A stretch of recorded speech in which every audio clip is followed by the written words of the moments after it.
జై శ్రీమన్నారాయణ. అందరికీ నమస్కారం. నా పేరు పడాల నాగరాజ్ యాదవ్. నేను గ్రేటర్ రాజమండ్రి శ్రీకృష్ణ సంక్షేమ సంఘం జనరల్ సెక్రటరీని. అదేవిధంగా అడ్వకేట్గా కూడా న్యాయవాద వృత్తిలో ఉన్నాను.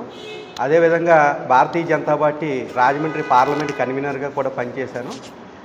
ఈ 16/11/2025న శ్రీకృష్ణ సంక్షేమ సంఘం తరపున పెద్ద ఎత్తున పుష్కరవనంలో యాదవ్ వన సమారాధన నిర్వహించడం జరిగింది. దానికి మా పెద్దలందరి సపోర్టు తోటి, అదేవిధంగా దాతల యొక్క సపోర్ట్ తోటి ఎంతో ఘనంగా ఈ ఏర్పాట్లు చేయడం జరిగింది.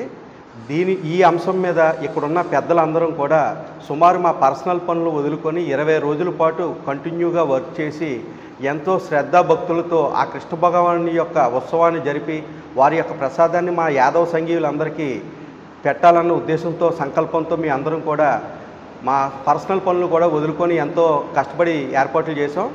దానికి తగ్గట్టుగా మా యాదవ సంఘీయులైన మీరందరూ కూడా పెద్ద ఎత్తున హాజరయ్యి మా యొక్క కష్టానికి ఫలితం దక్కిందన్నట్టుగా, నవ్వుతో నా భవిష్యత్తు అన్నట్టు, రాజమండ్రి పుష్కరాలు జరుగుతున్నాయా అన్నట్టుగా పెద్ద సంఖ్యలో అశేష ప్రజానికం అటెండ్ అవ్వడం జరిగింది.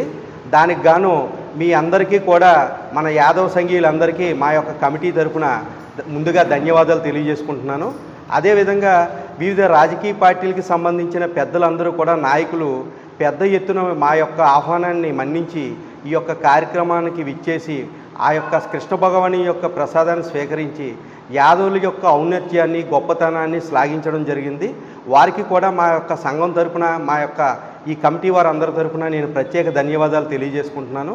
అదేవిధంగా ఈ యొక్క కుల సమారాధనలు చేయడం వల్ల ఉపయోగం ఏంటంటే, రానున్న రోజుల్లో స్వయాన కృష్ణ భగవానుడే ఈ యాదవ వంశంలో పుట్టినందుకు గాను ఈ మత మార్పిళ్ళు అయ్యి జరగకుండా వాటిని కంట్రోల్ చేయడానికి కూడా, హిందూ ధర్మాన్ని రక్షించుకునేందుకు గాను ఈ యొక్క కుల సంఘ వన సమారాధనలు ఉపయోగపడతాయని చెప్పి అందరికీ మనవి చేస్తూ, హిందువులందరూ సంఘటితంగా ఉండి ఇటువంటి వన సమారాధనలు చేసి భగవంతుని పూజిస్తూ వారి యొక్క ఆశీస్సులు తీసుకొని హైందవులందరూ ఒకతాటి మీద నిలబడి హిందూ బంధువులం, మనందరూ దేశానికి రక్షకులు అనే విధంగా మనందరూ కూడా ఐకమత్యంతో ఉండాలని చెప్పి అందరికీ మనవి చేసుకుంటూ, ఇంత మంచి అవకాశాన్ని మాకు ఆ భగవంతుడు చేయడానికి ప్రసాదించినందుకు ఆ కృష్ణ భగవానుడికి, అదేవిధంగా ఈ యొక్క కార్యక్రమానికి విచ్చేసిన యాదవ సంఘీయులకు, వివిధ రాజకీయ పార్టీల పెద్దలందరికీ కూడా కృతజ్ఞతలు తెలియజేస్తూ నమస్కరిస్తున్నాను.